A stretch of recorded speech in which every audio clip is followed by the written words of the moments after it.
Ethan Hawke's Ghost, Del Toro's Frankenstein, and Keanu as an angel?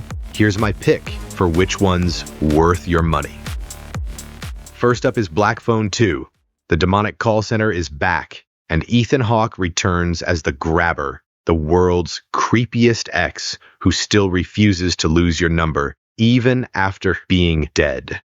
The kids head to an isolated summer camp because director Scott Derrickson clearly just watched Friday the 13th and said, let's do that, but with a supernatural telemarketer who won't take no for an answer. The killer's now a dream demon with a phone obsession, basically what happens when Jason Voorhees and Freddy Krueger have a baby raised by Verizon Wireless. This sequel exists purely because the first one made money, which is also why we have 17 Fast and Furious movies. The Black Phone 2 rings into theaters October 17th. Frankenstein drops October 17th, the heartwarming tale of a scientist who decides the best use of his medical degree is building a boyfriend out of corpse parts. Oscar Isaac plays Victor Frankenstein, the egomaniac scientist who plays God, and immediately regrets his Amazon order when Jacob Elordi shows up as the 6-foot whatever monster, looking like he just rolled out of a dumpster behind a Taco Bell.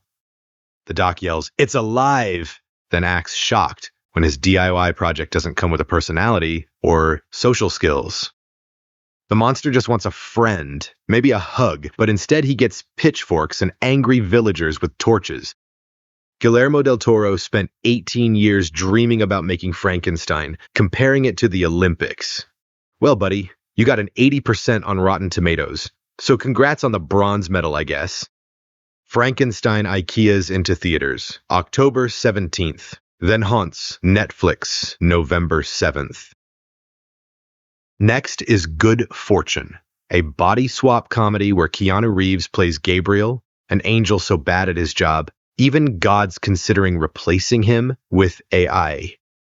So, the budget guardian angel tries teaching Ansari's broke character that money doesn't buy happiness by swapping him into Seth Rogen's rich douchebag body.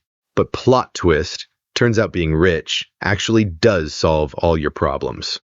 After his plan spectacularly fails, Gabriel loses his wings and gets kicked down to Earth, where he becomes roommates with Seth Rogen, which means listening to Seth's laugh 24/7, a punishment worse than hell.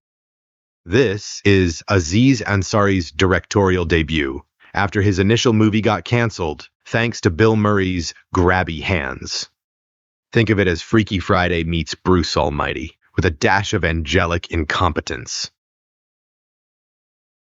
The Astronaut is what happens when Alien meets Big Brother. Kate Mara stars as the astronaut who returns from her first space mission, only to find herself quarantined in a high-security safe house, as if she's on Jersey Shore. She's trying to convince everyone she's fine, while they're treating her like she's about to chest burst at the dinner table. Things get weird fast. Eggs start levitating, bruises appear out of nowhere, and Lawrence Fishburne keeps popping in and out, as if it's Event Horizon once again. So if you're curious how NASA would run an Airbnb, check out The Conjuring in Space, October 17th. Blue Moon drops October 17th, the story of a legendary songwriter getting pissed drunk at a bar while his ex-partner's new musical Oklahoma becomes a massive hit next door. Gives you an idea of how NSYNC feels about Justin Timberlake. The entire movie is just Ethan Hawke getting progressively wasted while the bartender tries to cut him off. Seems like a role perfect for Charlie Sheen. The movie won awards at Berlin for Best Supporting Performance, which went to the guy playing the ex-partner. So even the awards are rubbing salt in the wound.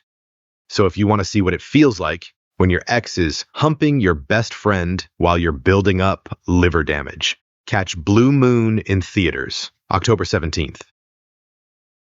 Pets on a Train is a French animated movie where a bunch of pets get stuck on a runaway train, sabotaged by an angry badger with revenge on his mind.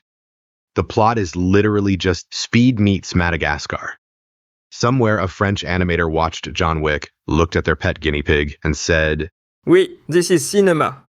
France spent 12 million euros on this, which explains why their trains are always on strike. They're blowing the budget on animated rodents. So if your kids beg to see this, just show them a YouTube video of a cat riding a Roomba. It's the same energy and it's free. Next up is The Wilderness, a movie that tries real hard to make forced hiking in the Utah desert feel like high-stakes drama. The film follows a group of troubled boys kidnapped from their homes and shoved into a wilderness therapy program, which is really just rich parents' way of saying, we want you out of the will. These kids have to impress a sketchy program director to earn their way home, because apparently, Consent and Child Protective Services both took the week off. The Wilderness, dropping October 17th, for anyone who likes to mix rehabilitation with manipulation. All right, fellow pundits, from masked kidnappers to reanimated corpses, this October 17th lineup is giving us everything Halloween season promised. Top pick this week is Frankenstein. It's got Oscar Isaac stitching together body parts, Jacob Elordi as the monster with abandonment issues, and visuals so gorgeous you'll forget it's hitting Netflix in 3 weeks. Catch it in IMAX while you can. Second choice, it's a tie between Black Phone 2 and Good Fortune, depending on your vibe. Black Phone 2 cranks up the terror from the first film, with Ethan Hawke back for another round of supernatural survival, which, let's be honest, could technically be solved by going into airplane mode. Meanwhile, Good Fortune gives us Keanu Reeves as the world's worst angel, and it's apparently hilarious.